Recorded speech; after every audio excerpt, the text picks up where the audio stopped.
knowing about a topic is very easy now because AI is there, our internet is there, we can easily handle it. But why? What next? What will happen in future? What needs to be done? So these kind of questions. People are saying that UPSC crossed the syllabus boundaries. It tested questions that no one could have ever predicted. So do you really agree with it? Subject-wise, if you look, you should not be worried about this year's paper or last year's paper. The history and culture, you should be prepared for, say, 13 to 15 or 17 questions every year. You cannot prepare for 2027 or 28 based on what has happened this year, especially the subject distribution or the question distribution. Hello everyone. Welcome back to another episode of Decoding UPSC Prelims. This year's UPSC Prelims has left the entire preparation ecosystem stunned. Students are calling it unpredictable, coaching institutes are labeling the paper as difficult, and the social media is filled with words like random, arbitrary, and even disastrous in nature. So was the paper really arbitrary in nature? Or was UPSC now asking the students, wanting the aspirants to prepare in a certain way now?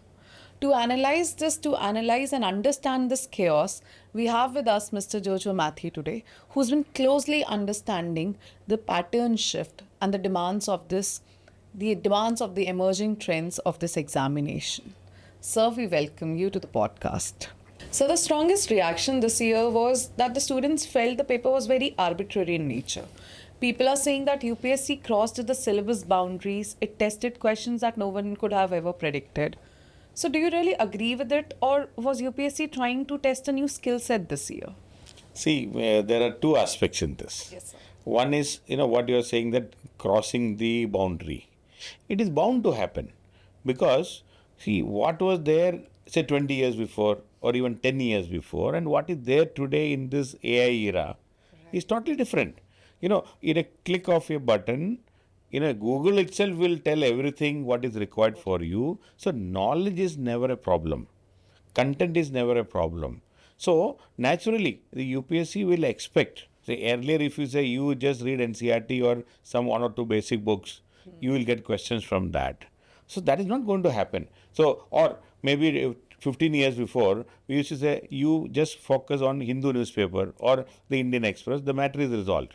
But that is not going to happen right now. So information is so much available. Now, naturally, the breadth of the information also will be tested in this exam. Then only a well-read, when we talk about a well-read person, who was a well-read person 20 years before and who is a well-read person today is totally different. So the boundary thing has to change. It will broaden only. What is of common interest?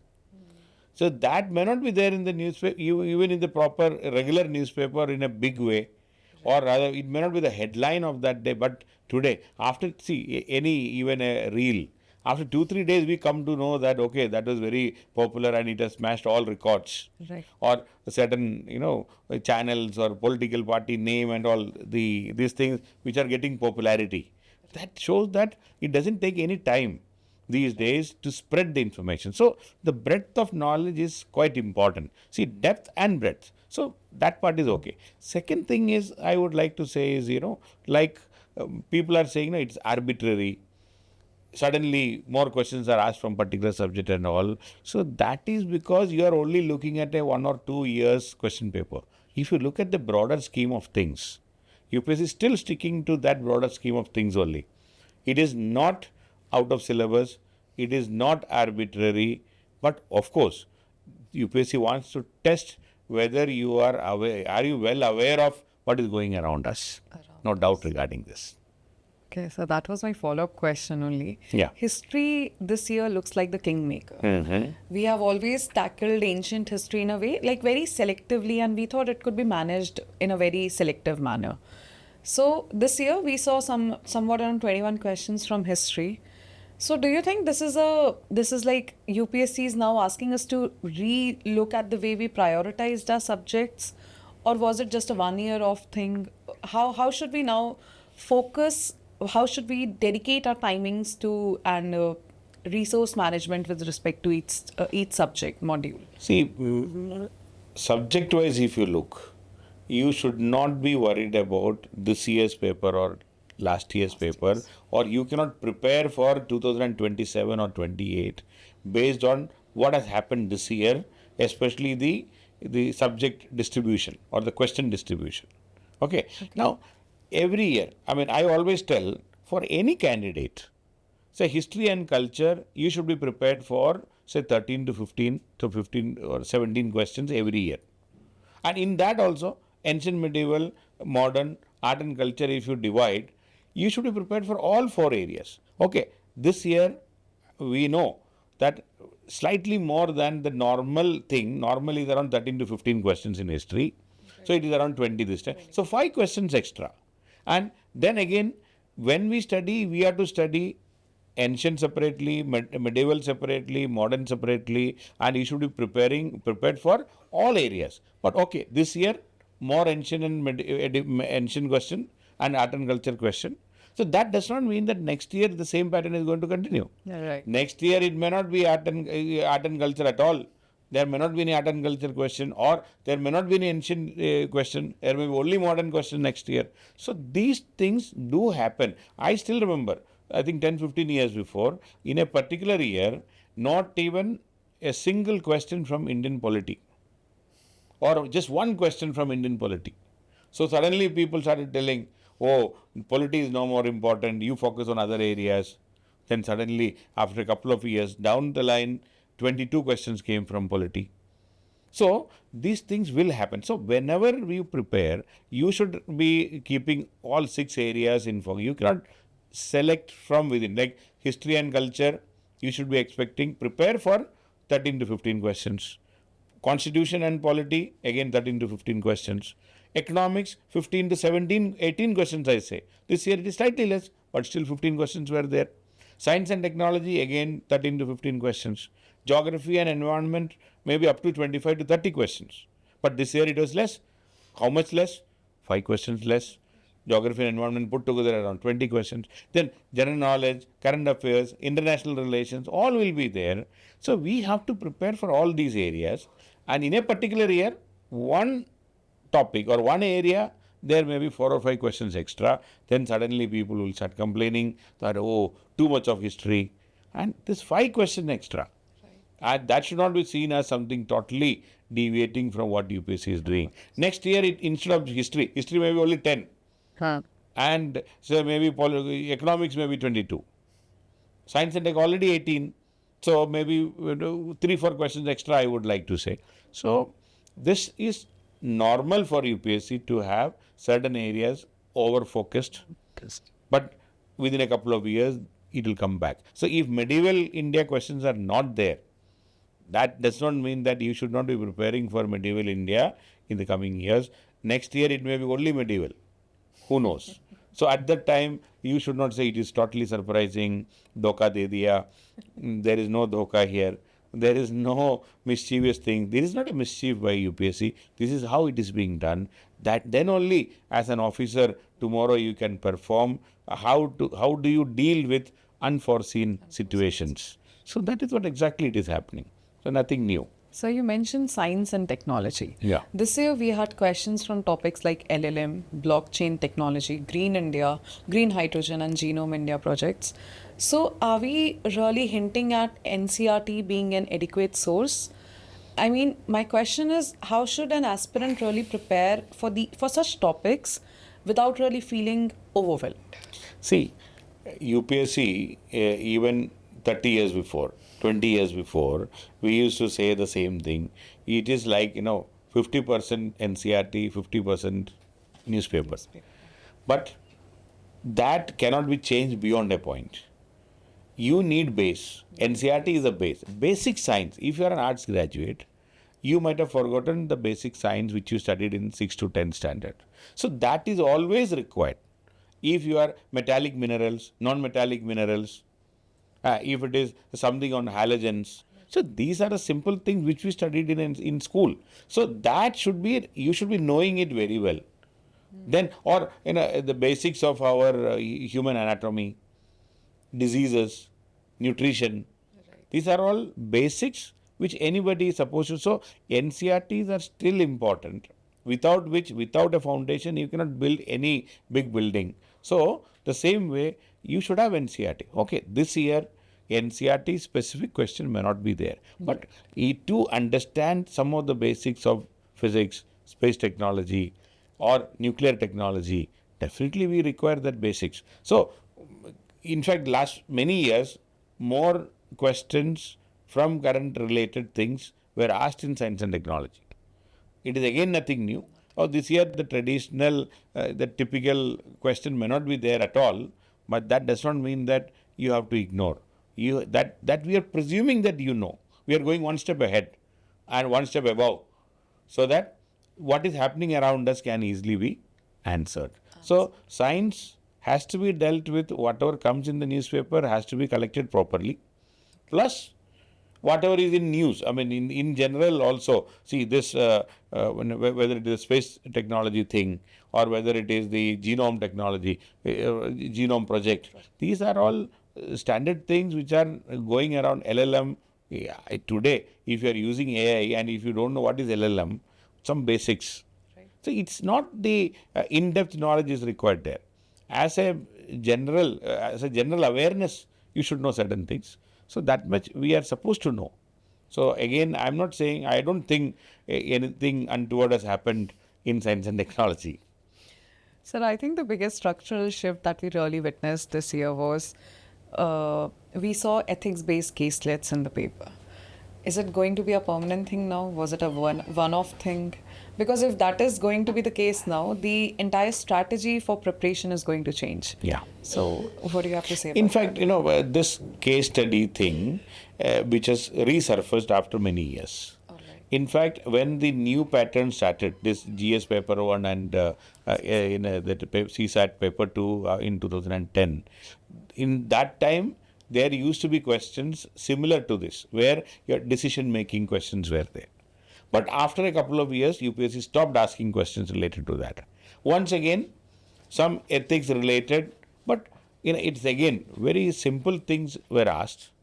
No complexity whatsoever in those three questions which are related to this. But the thing you should know is, many a times our problem is we try to prepare for civil services in a very compartmentalized basis. As if preliminary is totally unwanted or other totally different, segregated, cut off from the rest of the thing. Of course, preliminary marks are not added. But UPSC wants to, this is the most important step. In fact, from around 5.5 to 6 lakh people who are appearing in the exam, just 14,000 people are going for the main exam. So it is a major elimination process. So in the elimination, UPSC wants to check whether you are ready with the whole syllabus or not. That's a good thing, I will say, because otherwise also, if you clear this preliminary, next 45 days, you are going to write the main exam. Anyway, you will not be ready if you clear, and if you are not ready with ethics paper or paper 4 in the general studies, you are not going to clear the exam in any case. So it's good that UPSC is helping people to realize that you cannot study separately for prelim, separately for main, and separately for interview type. It has to be a holistic preparation. Subject knowledge is a must. If you have subject knowledge, you can use either in preliminary or in the main exam. So that is what the message is. So it is good, I would say, that they have added some questions from that decision making and ethics. It is very good. So you mentioned holistic preparation. This year we also saw questions like technology with governance, conservation with geography and maritime, the ports with maritime policy. So the paper was very holistic in nature, and it sort of eliminated and sort of disappeared that wall that we see between static part and the current affairs part. We do not see that distinction anymore. So again, I mean, you mentioned a holistic way of preparing, but is there a proper technique that we should adopt? See, now the difference what is here is, if you are preparing for a SSC exam or some one-day exam, only multiple choice questions, there maybe only facts are important. Here, you not only study something, suppose Hormuz Strait, not only you are learning about that, you should know in and around of that also. I mean, the complete picture of that. So a bit of history also you should know, a bit of geography also you should know, and with the economics also you should know. So you try to understand everything possible about an event. That is what is more important today. Suppose that Virinjam, the port question which you are referring. So you should be not only it's a container terminal. What is the geopolitical implication of that? What is the economic implication of that? So if you are looking holistically rather than just knowing, oh, this is the port, this is located here, and we are happy with that. If you start looking at even that Sagarmala project, it was talked. So in all these things, if you have a better or a slightly more wider understanding of the topic, you can easily answer those questions. You don't have to have specific, memorized knowledge to answer many of the questions in this exam. So, not only, and then always ask the why question. Right. Okay, why is it happening? In fact, not only, many a times we are very happy with what is it, when was it happening, where is it, what, where, who, we stop there. But why and how far? What are the implications for the future? So once you start asking those questions, you will be able to answer the preliminary questions or even the main exam questions much more easier. So your understanding of the topic is very important. So as I told you in the beginning, knowing about a topic is very easy now because AI is there, our internet is there, we can easily handle it. But why, what next, what will happen in future, what needs to be done? So these kind of questions, where a bit of analytical, some policy related, and implications of any step which you are taking, that will make all the difference. That wider knowledge is expected of you because we are living in a different world altogether. This AI era the questions has to be different. So you cannot, if you pick up the questions which are asked in 1990 in preliminary and 2025, it will be totally different. There will not be anything in common. It is bound to happen because we have changed. Right. So That's the truth. So conceptual clarity is really, really Conceptual clarity and the wider knowledge about a topic. of a topic. Just reading and picking up only, okay, this port is located here, or Bharatmala, this many ports are there, or this is the allocation, not sufficient. So memorizing is not the only. Not just memorizing those, but these facts are also important. See, for example, that human poverty index, how many indicators are there in the Niti Aayog? Right. So that was the 12 indicators clearly mentioned in the question. So if you don't remember that 12, if you remember the 13 or 14 is gone. So you will not be able to answer that. So you need facts. But facts alone will not take you anywhere. So this facts plus concept and that wider understanding, deeper understanding, its implication, that is what is going to make the difference in the exam, in preliminary also. Earlier we used to say this is what is required for the main exam, but that is required in preliminary also. Along with the ability to eliminate the options. Yeah, obviously. See, that is then exam handling technique is eliminating the options. And we had some 55 plus questions, statement based questions this year. And I believe memorizing is not going to take us to the elimination is, in fact, one good thing they have done is, suppose 3 statements are given, they are given only 3 is correct, 1 and 2 are correct. The way it is been, the options were given, if you know even one statement, there is a possibility. There is a possibility of answering the question. It is not completely blank. It is not completely blind. But you have to eliminate. You have to pick that sure statements where you are 100% sure that, oh, this is correct or this is wrong. Based on that, then you have to play with the options. There is always a possibility of getting the right answer. So, sir, how does one really cultivate this elimination ability? Elimination ability can come only through practice. That is where I always tell all my students, you have to practice it day in and day out. Our problem is we are practicing these questions only towards the end. Maybe 1 month before the exam or 2 months before the exam, you may practice. Second thing is, even if you practice, you are not taking that practice test seriously. You are not taking the test in exam condition. You have to take every test in exam condition. Even if you are solving only 50 questions, then you should fix that, okay, this is for 1 hour. I will solve it in 1 hour, and no distraction whatsoever while solving. And then only you can develop this ability to resolve or solve these questions. So, elimination or even identifying the right answer is an art. That art you can develop only through practice. Knowledge is one thing, but your ability to answer and identifying the right answer is a totally different thing. That requires practice. Right. So I think the psychological impact of this prelims paper also needs to be talked upon. So imagine a student who's prepared for now like 3 years, 2 years, repeated practice tests, all the classes attended, notes beautifully made, but then walks out of the examination hall feeling that the paper literally came from another planet.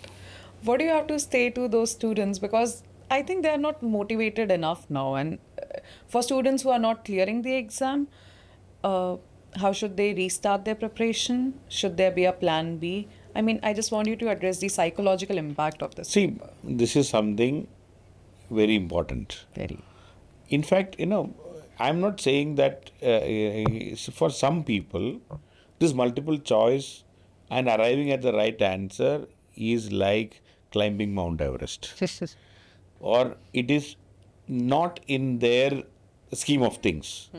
But some other people, maybe because of their upbringing and whatever education or the practice they have developed over a period of time, they are able to arrive at the right answer quite comfortably. So it is I will say, you try your level best. You give a good attempt, you give 2 attempts, let's say at the maximum 3 attempts. Still, if you are not able to make it, you tried everything. You took tests, you attempted, carefully. You have taken so many practice tests, full exam condition, full seriousness, no distraction. Still, if you have not cleared this exam, this preliminary especially, maybe in the 2 attempts or 3 attempts, definitely you should have plan B. Because after all, we have only 1,000 seats. Right. And 6 lakh people, 7 lakh people are appearing. And there is very, very stiff competition. You may be very good in your answer writing, but unfortunately something is missing in your that ability to resolve those multiple choice questions. If it is there, and if you are not able to move forward, rather than saying that without this I will not move forward, you should look at other opportunities also, other exams also. There are so many beautiful things in this world other than UPSC also, and we have to accept the reality. Certain people, certain things may not work out. That is not there in our, in our fate. If it is not there, let us accept the reality. But don't quit before giving a full and proper, serious, fully committed attempt. Right. If you are not doing that, and then if you are just lingering on with the same process for many years, 5 attempts and 6 attempts, I am not for that kind of a thing. Full, serious 2 attempts, or at the maximum 3 attempts. And still, if you are not able to make it, definitely you should go for higher education. You should go for other jobs. Along with that, I don't say that you don't attempt. You give all attempts. You finish all your attempts. But it should be part of some other activity, so that you are not blank and fully dependent only on UPSC. This stage should not come after 6 attempts. You should not say, sir, I was preparing for civil service for 6 years or 8 years and now I am with nothing. That situation should not be happening to you. So you have to accept the reality. Accept the reality. You mentioned about preparing for the examination very seriously. For students who are going to prepare for next year or for the 2028 attempt, if there is one thing that they should take away from this discussion and one lesson that needs to be learned from this year's prelim paper, what should that be, sir? See, first of all, your foundation, your base, your NCRT should be very strong. So that we should not be worried about some basic questions. Some, if 20-25 basic questions are there, and you cannot make any mistake in those basics, number one. Number two, your wider knowledge, especially the newspaper reading, making notes, revising, memorizing.